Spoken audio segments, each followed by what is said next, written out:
Jadi hari ini kita insya Allah akan membahas tentang ketentuan impor atau ekspor barang larangan pembatasan. Nah, kenapa ini perlu kita bahas? Nah, di sini diharapkan bahwa Bapak-Bapak dan Ibu sekalian, sebelum kita mulai, maaf saya belum memperkenalkan diri. Nama saya adalah Romi Heriadi, panggilan biasanya Romi, ya. Sehari-hari saat ini saya masih aktif kerja di Bea Cukai di kantor pelayanan utama Bea Cukai Soekarno-Hatta. Jadi kalau di sana saya bertugas sebagai PFPD. Jadi kalau Bapak dan Ibu sekalian yang mempunyai aktivitas di kegiatan impornya khususnya, impornya di Soekarno-Hatta, insya Allah beberapa kali mungkin pernah ketemu dengan saya, tapi dokumennya aja gitu ya. Dan mudah-mudahan hari ini kita bisa ketemu juga dan bisa saling kenal lebih lanjut gitu ya. Jadi nanti kalau ada yang ingin ditanyakan, ada yang ingin didiskusikan, mudah-mudahan saya bisa menjawab gitu ya. Kalau nggak bisa menjawab, nanti saya utang dulu. Nanti saya jawabnya lewat Mbak Tiwi, Mbak Pratiwi Cahyati. Oke, kita mulai. Kenapa materi ini perlu kita bahas ya? Ini ada 210 slide gitu ya. Menarik lah pokoknya. Pertama, diharapkan bahwa Bapak dan Ibu sekalian bisa mengerti tentang apa itu larangan pembatasan gitu ya. Terus bagaimana nanti bahwa larangan pembatasan itu kan terkadang menjadi suatu barrier ya, suatu barrier buat Bapak dan Ibu sekalian. Sehingga saya biasa aja deh sebentar.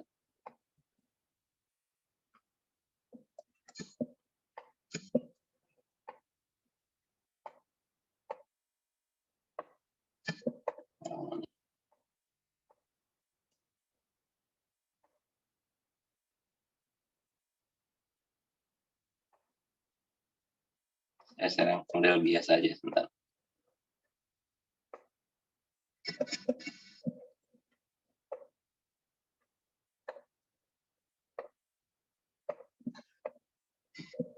Ya, ini lebih enak kayaknya. Ya, jadi larangan pembatasan ini seringkali menjadi suatu barrier ya, suatu barrier buat Bapak dan Ibu sekalian. Nah, kenapa barrier itu ada gitu ya, dan kenapa kita harus mematuhinya? Mudah-mudahan dengan ini kita jadi bisa sedikit memahami dan bisa juga menjalankannya gitu. Karena mau nggak mau ini harus kita jalankan gitu ya. Oke. Terkait larangan pembatasan ini nggak jauh-jauh dari peran dan fungsi dan peran dari Direktorat Jenderal Bea dan Cukai. Secara sederhananya, kalau saya singkat itu, peran dan fungsi dari Bea Cukai adalah RCTI gitu ya. RCTI itu adalah Revenue Collector, C-nya adalah Community Protector, T-nya adalah Trade Facilitator, dan I-nya adalah Industrial Assistance gitu ya. Nah, fungsi Lartas ini di sini tujuannya adalah untuk sebagai melindungi masyarakat ya, sebagai community protector, sehingga karena apa? Karena mau nggak mau Bea Cukai itu kan mempunyai fungsi, ibaratnya kalau saya menceritakan Bea Cukai itu fungsinya adalah sebagai sama kayak petugas loketnya di bioskop gitu ya. Kita udah lama nggak nonton bioskop nih. Nah, kalau Bapak Ibu sekalian masih ingat di bioskop itu kan ada petugas yang akan menyobek tiket tuh, menyobek tiket karcisnya itu gitu kan. Nah, di situ dia juga akan melakukan sedikit pemeriksaan gitu ya. Sehingga tugasnya dia adalah dia kalau ada orang mau masuk ke studionya, maka tugas dia adalah dia akan minta tiketnya. Nah, tiket itu adalah bukti bahwa si si penontonnya itu sudah membayar, ya kan? Itu kalau di Bea Cukai itu adalah kewajibannya dia dan sudah mendeklar, ya kan? Jadi makanya ada dokumen pemberitahuannya itu. Nah, sambil di situ juga dia harus mengecek tuh, oh ini bawa makanan atau enggak, bawa kamera atau enggak. Nah, Terus apa namanya? Kalau dia bawa makanannya yang beli dari dia atau enggak gitu ya, misalkan seperti itu gitu ya. Nah, itulah tujuan dari adanya bea cukai. Salah satunya peran dan fungsi dan peran dari bea cukai. Nah, dalam menjalankan fungsi-fungsi ini, bea cukai juga melakukan kegiatan yang disebut dengan kegiatan pengawasan. Ya kan? Jadi bea cukai melakukan pengawasan atas lalu lintas barang yang masuk dan keluar dari daerah pabean. Dan disitulah salah satunya lagi dia melakukan pemungutan. Kalau impor dia masuk, kalau ekspor dia memungut bea keluar. Memang saat ini trennya sudah mulai bergeser ya. Jadi kalau dulu bea cukai itu selalu dan melulu harus melakukan pemungutan pendapatan negara, saat ini kami di bea cukai lebih mengarah ke trade facilitation dan industrial assistance. Namun tidak juga melupakan tugas community protection, yaitu kita harus menjaga kondisi di dalam negeri bagaimana gitu ya, dan seterusnya. Nah, untuk menjalankan tools ini ya, bea cukai menggunakan dua senjata nih. Senjata dalam menjalankan perannya ini dia menggunakan dua tools. Apa itu toolsnya? Yaitu tools untuk penerimaannya, untuk menjaga ininya, dia menggunakan tools tariff barrier, yaitu contohnya ada barang-barang yang dikhawatirkan bisa mengganggu perekonomian di dalam negeri, gitu, maka dikasihlah tools berupa tarif yang lebih tinggi. Harapannya barang tersebut tidak mengganggu industri di dalam negeri. Nah, selain itu untuk tools yang pertama adalah untuk menjaga dari sisi ekonomi. Nah, ada juga tools yang kedua adalah non-tariff barrier, ini dengan lartas. Nah, contohnya kan kita diharapkan tidak mengimpor barang bekas gitu ya. Karena kalau kita mengimpor barang bekas, nah itu nanti bisa mengganggu yang ada di dalam negeri. Nah, kurangnya gitu. Jadi kita jadi bea cukai dalam menjalankan fungsi dan perannya tadi, dia menggunakan dua tools ya. Tools yang pertama adalah tarif. Ini kalau di HS kita itu kan ada tuh digit ke 7 dan ke 8-nya. Di 7 dan ke 8-nya itu dia terkait tarif tuh ya. Terkait tarif yang ada di dalam negeri, makanya agak berbeda. Kalau 4 digit pertama kan tuh internasional sama, 6 digit kemudian 2 digit kemudiannya itu regional ya. Nah, yang digit ke-7 dan ke-8-nya adalah diserahkan kepada masing-masing negara. Nah, kemudian yang non tarif barrier inilah yang akan kita bahas. Nah, ini dasar hukumnya ya. Dasar hukumnya adalah bisa kita baca di sini, ada Undang-Undang Nomor 17 Tahun 2006 nih, Dasar Hukum Kepabeanan, sama ya, dan Nomor 39 tentang cukai, ada Peraturan Pemerintah Republik Indonesia, Peraturan Presiden, dan seterusnya. Ada PMK, KMK, Kepdirjen. Nah, yang paling banyak di sini adalah Peraturan Menteri Kementerian Teknis terkait. Jadi ini kalau sering dibilang adalah bea cukai mendapatkan aturan titipan gitu ya. Jadi seringkali orang melihat, kok ini bea cukai nahan barang-barang kosmetik gitu misalkan. Nah, ternyata pada prinsipnya bea cukai sih nggak nahan gitu ya. Bea cukai itu kan kewajibannya cuma 2 tadi kalau kita analogikan dengan penjaga bioskop tadi, tugasnya kewajibannya bea cukai itu cuma 2. Kalau orang udah mendeklar, orang udah bayar, artinya udah lewat tuh tugas dari bea cukai. Tapi karena kita adalah di gerbang pembatasan negara, maka kita juga dititipkan beberapa aturan, khususnya yang bisa menjadikan itu mengganggu perekonomian dan mengganggu kehidupan di dalam negeri. Jadi kita sering mendapatkan aturan-aturan titipan, gitu ya. Oke, kita lanjut lagi. Nah, kalau di Undang-Undang Nomor 17, itu adanya di pasal 53. Ya, di pasal 53 itu dasar hukum tentang larangan dan pembatasan. Untuk di peraturan presidennya ada di nomor 35, dan kalau di peraturan Menteri Keuangannya itu ada di PMK 224 tahun 2015. Ini walaupun udah lama, tapi ini masih berlaku sampai dengan saat ini tentang pengawasan terhadap impor barang, pengawasan terhadap impor atau ekspor barang, larangan, dan pembatasan. Nah, ini perbedaannya antara tools tarif dan non tarif gitu ya. Kalau di tarifnya ya kan kita dasar dari PMK nomor 6 tahun 2017. Di sini nanti kita kenal dengan BTKI ya Bapak dan Ibu sekalian, saya yakin sudah belajar bagaimana mengklasifikasikan yang bukunya tebal banget itu. Yang bukunya tebal yang kita suka bolak-balik gitu ya. Tapi nggak usah khawatir, nanti di dunia nyatanya itu bisa pakai fine aja gitu ya. Bahkan saat ini dikembangkan artificial intelligence, itu kita nanti bisa scan barangnya gitu ya, scan barangnya, kita foto gitu, nanti dia akan akan muncul, mendefinisikan dan akan muncul ininya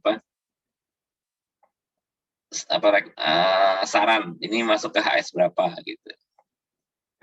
Oke, kita lanjut lagi. Kemudian yang kedua, nah ini non-tariff barrier. Dasar hukumnya kalau di bea cukai adalah di pasal 53. Kemudian di dasar hukum di PMK-nya adalah tetap PMK 224. Nah, ini nanti bentuknya hasilnya adalah perizinan. Jadi larangan dan pembatasan itu ada yang benar-benar larangan, ada yang pembatasan. Tapi hampir sebagian besar sih sebenarnya dibatasi aja gitu ya, sehingga kalau dia mempunyai perizinan tertentu maka dia diperbolehkan barang itu masuk ya. Nah, ini ada beberapa hal krusial yang ada di larangan pembatasan. Jadi saat ini kita sudah sepakat bahwa berdasarkan PMK 24 INSW, Indonesian National Single Window, itu sebagai single reference. Jadi kalau terkait barang-barang pengawasan, barang-barang lartas, itu semua adanya di INSW. Ya, jadi nanti semua kementerian lembaga akan menitipkan barang-barang larangan pembatasannya itu di INSW. Ya. Nah, nanti ditaruh di situ, nanti saling merekon gitulah itunya. Nanti kan juga ada yang terbaru adalah ada post border ya, itu pun nanti pemberitahuannya dari situ. Nah, kenapa kan dengan ini menjadi single reference, maka semua kementerian lembaga harus menguploadkan data-data izinnya di situ.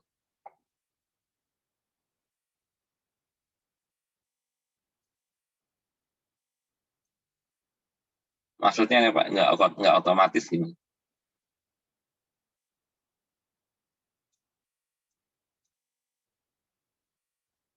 Oke, kita lanjut dulu. Jadi masing-masing itu dia mengupload di di INSW.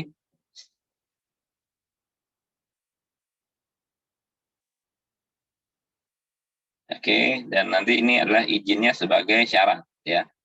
Perizinan wajib ada sebelum barang masuk dalam daerah pabean. Itu untuk yang perizinannya. Nah, kalau pertanyaan banyak juga adalah barang reimpor. Apakah barang reimpor juga terkena ketentuan lartas? Itu nanti tergantung lagi, kembali ke ketentuannya, apakah mengecualikan atau tidak. Nanti juga ada namanya mekanisme pengeluaran sebagian. Jadi apabila Bapak dan Ibu sekalian impor gitu ya dalam satu PIB, terus kemudian ada beberapa barang yang terkena lartas dan ketentuan lartasnya belum terpenuhi, ya, tapi sebagian lagi itu tidak terkena lartas, gitu ya. Nah, yang tidak terkena lartas, Bapak dan Ibu bisa mengajukan namanya pengeluaran barang sebagian.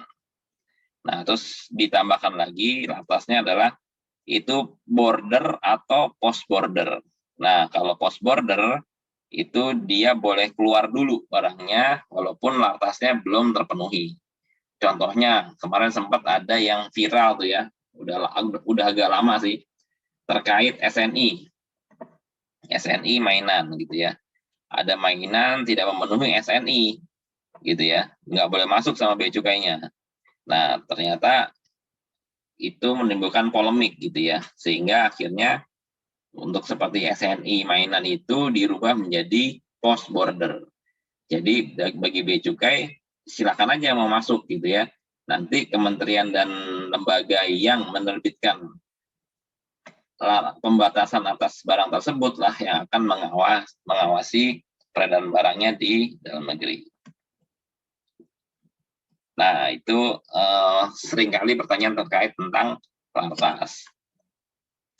Sekarang kita lanjut lagi. Nah, bagaimana penyelesaian barang lartas gitu ya. Nah, barang yang lartas itu kan untuk barang impor yang dibatasi, impornya dilarang atau dibatasi, dia diberitahukan. Misalkan di PIB-nya diberitahukan, barang itu diberitahukan. Dan sesuai, gitu ya. Jadi misalkan ada barangnya dia impor, sekarang apa ya lagi, misalkan skru gitu ya, skru gitu ya, skru kan harus memenuhi aturan baru tentang besi baja itu. Nah, dia diberitahukan jumlahnya sesuai, semuanya sesuai, tetapi ternyata syaratnya belum dipenuhi gitu. Kalau ekspor bisa dibatalkan ekspornya.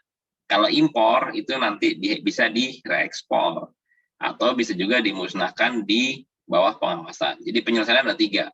Kalau ekspor dia dibatalkan, kalau impor karena nggak boleh masuk ke dalam daerah pabean, maka boleh direekspor, dikirim lagi ke pengirimnya. Nah, atau juga bisa dimusnahkan. Nah, kalau yang kedua ini bedanya adalah dia tidak diberitahukan atau diberitahukan secara tidak benar. Nah, kalau sudah seperti ini, maka penyelesaiannya akan langsung menjadi barang yang dikuasai negara. Atau penyelesaiannya sesuai ketentuan larangan pembatasan. Nah, ini yang kalau tidak sesuai. Nah, bagaimana dibunyi di pasal 53 ya. Nah, ini dasarnya di pasal 53 untuk kepentingan pengawasan terhadap pelaksanaan ketentuan lartas, instansi terkait yang menetapkan peraturan lartas atau impor atau ekspor barang tertentu wajib memberitahukan kepada Menteri Keuangan. Jadi syaratnya kalau ada kementerian lembaga yang ingin menitipkan aturannya bahwa tolong ini dibatasi gitu ya impornya. Misalkan barang kayak tekstil dan lain-lain itu, maka dia wajib memberitahukannya kepada Menteri Keuangan dulu. Nah, ketentuan tentang pelaksanaan pengawasan peraturan atau pembatasannya diatur juga oleh Menteri Keuangan, gitu. Jadi misalkan dari paling banyak kan misalkan dari Kementerian Perdagangan gitu ya, karena kan kita memang tujuannya untuk community protector ya, community industri, melindungi industri juga dalam negeri. Nah, nanti dari Menteri Perdagangan, dia akan membuat surat ke Menteri Keuangan. Nah, dari Menteri Keuangan itulah nanti diatur tentang pelaksanaan pengawasannya, gitu. Nah, di pasal 3-nya, semua barang yang dilarang atau dibatasi yang tidak memenuhi syarat untuk diekspor atau diimpor, jika telah diberitahukan dengan pemberitahuan pabean atas pemberitahuan importir atau eksportir dapat nanti tadi ya, yang untuk penyelesaiannya dibatalkan ekspornya, diekspor kembali atau dimusnahkan di bawah pengawasan Direktorat Jenderal Bea dan Cukai. Nah, kalau dia tidak diberitahukan, ya kan? Kalau dia tidak diberitahukan, maka akan dinyatakan sebagai barang yang dikuasai oleh negara. Jadi itu penyelesaian dari lartas.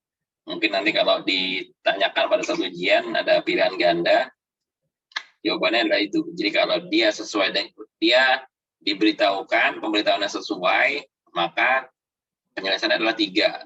Ya kan, dibatalkan ekspornya kalau itu ekspor, kalau itu impor, dia bisa direekspor atau dimusnahkan di bawah pengawasan DJBJ. Kalau dia tidak diberitahukan, ya kan, maka dia akan dinyatakan sebagai barang yang dikuasai oleh negara. Nah, ini mekanismenya adalah kurang lebih seperti ini, ya. Jadi ketentuannya dari yang menetapkan larangan pembatasan adalah instansi teknis, ya. Jadi bukan dari bea cukainya. Maka instansi teknis tersebut akan mengirimkan ke Menteri Keuangan. Instansi teknis itu bisa kementerian atau lembaga atau badan gitu ya, kayak Badan POM itu juga bisa. Kementerian Pertanian melalui karantinanya bisa juga gitu ya. Nanti mereka akan mengirimkan ketentuannya ke Menteri Keuangan. Nanti kalau Menteri Keuangannya oke, ditetapkan maka dan dilaksanakan oleh Direktorat Jenderal Bea dan Cukai. Nah, ini tadi ya, sama skemanya. Kalau dia ada sesuai, maka atas permintaan yang bersangkutan bisa dilakukan 3 hal ini, atau kalau dia tidak diberitahukan, maka langsung menjadikan seperti ini. Nah, bagaimana penelitiannya? Penelitiannya ada di pasal 5. Ada di pasal 5 PMK 224, gitu ya. Barang impor atau ekspor dapat diberikan persetujuan pengeluaran barang dari kawasan pabean atau tempat lain yang diperlakukan sama dengan tempat penimbunan sementara untuk diimpor atau diekspor setelah memenuhi ketentuan larangan dan atau pembatasan, ya. Jadi penelitiannya dilakukan oleh 2 nih. Pertama adalah dengan sistem, gitu ya. Yang kedua adalah dengan petugas analyzing point. Jadi ini dilakukan sebelum jadi sebelum mendapatkan nomor pendaftaran. Jadi setelah mengajukan PIB gitu ya atau PIB, nanti dicek dulu sistem. Sistem akan mengecek berdasarkan HS dulu gitu ya. Misalkan HS, oh ini HS-nya ini terkena lartas nih, maka akan dia cek. Ada nggak nih pemenuhan ketentuan lartasnya? Nah, kalau nggak ada, dikembalikan dulu. Atau petugas. Nanti petugasnya kalau dia diimpor, oh ini barangnya ini, gitu ya. Barangnya harus memenuhi ketentuan ini. Dia akan menerbitkan surat NDPBL ya. Jadi dia akan meminta barang itu untuk dilengkapi ketentuan dan larangan pembatasannya. Kalau setelah itu dipenuhi, maka dari petugas nanti akan meneruskan ke proses selanjutnya. Nah, sekarang kita mulai bahas di PMK 224. Ini PMK yang menjadi dasar hukum tentang pengawasan terhadap impor dan atau ekspor barang larangan dan atau pembatasan. Yang barang impor yang di pasal 2-nya, ya biasanya kalau pasal 1 itu kan ketentuan umum, pasal 2 itu adalah awal mula masalahnya gitu ya. Jadi kayak di undang-undang kan pasal 1 ketentuan umum, nah pasal 2-nya itu adalah dasar mula, awal mula terjadinya kepabeanan itu ya. Kalau di undang-undang kan pasal 2-nya adalah semua barang yang masuk ke dalam daerah pabean, maka dia terhutang, dia masuk. Nah, itulah karena ada kata-kata hutang itu di situ, maka jadilah banyak proses selanjutnya. Bagaimana menyelesaikan hutangnya, di mana dia menyelesaikan hutangnya, gitu ya. Maka ini juga demikian. Di pasal 2-nya, barang impor atau barang ekspor yang dilarang atau dibatasi merupakan jenis barang yang tercantum dalam peraturan yang mengatur mengenai larangan dan atau pembatasan impor dan atau ekspor yang disampaikan oleh instansi teknis kepada Menteri untuk dilakukan pengawasan oleh Direktorat Jenderal Bea dan Cukai. Jadi sekali lagi larangan pembatasan ini bukan berarti bea cukai itu yang melarang atau membatasi gitu ya. Jadi ini semua adalah titipan dari instansi teknis kepada Menteri Keuangan. Gitu. Memang yang melakukan adalah Direktorat Jenderal Bea dan Cukai. Bahkan ini sampai ada timnya sendiri gitu ya di Bea Cukai untuk aturan-aturan titipan ini. Contohnya kemarin kita dalam awal-awal masa pandemi itu kita banyak mengimpor masker gitu-gitu ya, masker, pokoknya barang-barang yang dibutuhkan untuk penanganan COVID-19. Nah, awalnya itu kan susah itu untuk memenuhi larangan pembatasannya. Harus ada izin edarnya, harus ada terdaftar sebagai alat kesehatan gitu ya. Cuma kan dalam masa pandemi, instansi teknisnya sepakat untuk masa pandemi awal-awal, maka untuk ketentuan lartasnya semua diwakilkan ke BNPB, ya, Badan Nasional Penanggulangan Bencana. Nah, begitu ada BNPB-nya, artinya dia sudah memenuhi lartasnya. Makanya Bea Cukai terima-terima aja, gitu ya. Karena memang dari instansi teknisnya seperti itu. Tapi sekarang seiring perubahan, karena alhamdulillah barang juga sudah banyak di dalam negeri, maka ketentuan-ketentuan dari instansi teknis tersebut mulai sedikit-sedikit dikembalikan ke awalnya.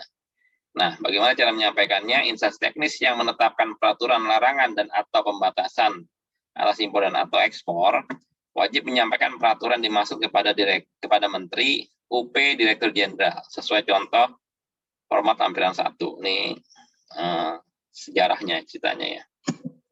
Nah, nanti Bea Cukai di dalam hal ini adalah Direktur Jenderal, tapi pasti bukan Pak Dirjennya yang melakukan penelitian, ya kan? Dia akan meneliti apa sih jenis barangnya, kejelasannya, HS-nya berapa gitu ya. Terus walaupun HS-nya udah jelas gitu ya, tapi di HS itu kan bisa jadi barangnya macam-macam juga gitu ya. Makanya Bea Cukai akan melakukan penelitian. Terus kemudian persyaratannya apa aja ya kalau dipersyaratkan, jenisnya dan format dokumennya bagaimana, kalau dia elektronik juga bagaimana gitu ya. Kayak kemarin contohnya yang dalam pandemi itu dia ada surat keterangan dari BNPB, udah bentuknya surat keterangan gitu aja. Nah itu udah dianggap memenuhi persyaratan. Terus kemudian akan diteliti juga satuan barangnya ya apabila diatur kuotanya. Jadi ada beberapa yang nanti kita sampai ke situ, sampai ke masalah kuota ya, apa aja yang menjadi kuota dan lain-lain itu nanti kita selalu nyampe ke situ. Itu juga harus ada kejelasan.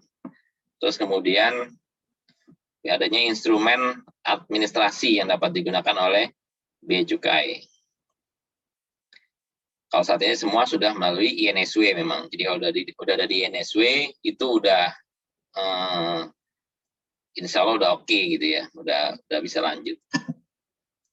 Oke, selanjutnya di ayat 4-nya dalam hal hasil penelitian sebagaimana dimaksud pada ayat 3 huruf A tadi ya, ayat 3 huruf A yang kejelasan tadi, A, B, dan C telah jelas dan instrumen administrasi sebagaimana dimaksud pada ayat 3 huruf D telah tersedia, maka Direktur Jenderal atas nama Menteri menetapkan daftar barang yang dilarang atau dibatasi untuk diimpor atau diekspor. Nah, itu harus memenuhi paling sedikit elemennya adalah uraian jenis barang, jenis larang dan atau pembatasan, jenis dokumen yang dipersyaratkan, satuan barang yang digunakan, gitu ya, dan instrumennya. Nah, kemudian barang tersebut, barang yang dilarang atau dibatasi untuk diimpor atau diekspor, yang telah ditetapkan sebagaimana dimaksud, dicantumkan dalam portal Indonesia National Single Window sebagai referensi tunggal ketentuan larangan dan atau impor atau ekspor. Jadi nanti Bapak Ibu sekalian, saya sendiri terus terang nggak hafal ya, barang-barang apa aja yang kena lartas, terus lartasnya itu harus apa, terus terang nggak hafal, kecuali yang sering-sering aja gitu ya. Nah, ini enaknya udah ada di semua ada di INSW. Jadi Bapak Ibu sekalian, nanti di prakteknya itu bisa buka di INSW gitu ya, INTR, sekarang INTR namanya, nanti kita coba ya, nanti insya Allah kita coba bagaimana cara browsingnya. Nah dari situ kita buka gitu ya, kita masukin kode HS-nya dan lain-lainnya, nanti muncul tuh apa sih syaratnya, bagaimana cara dokumennya apa aja gitu, ininya untuk barang itu bisa di impor atau diekspor. Nah ini skemanya dari PMK 224. Yang pertama barang impor dan atau ekspor yang dilarang merupakan jenis barang yang tercantum dalam peraturan yang mengatur mengenai larangan dan atau pembatasan impor dan atau ekspor yang disampaikan oleh instansi teknis kepada Menteri untuk dilakukan pengawasan dari Jenderal Bea dan Cukai. Jadi ini ada Kementerian Lembaga Pembinaan Sektor ya, merekomendasikan kepada Kementerian Perdagangan misalkan kalau dia terkait dengan perdagangan, nanti Kementerian Perdagangan ngasih izin gitu ya, masuk ke Bea Cukai atau dia bisa langsung ke Bea Cukai.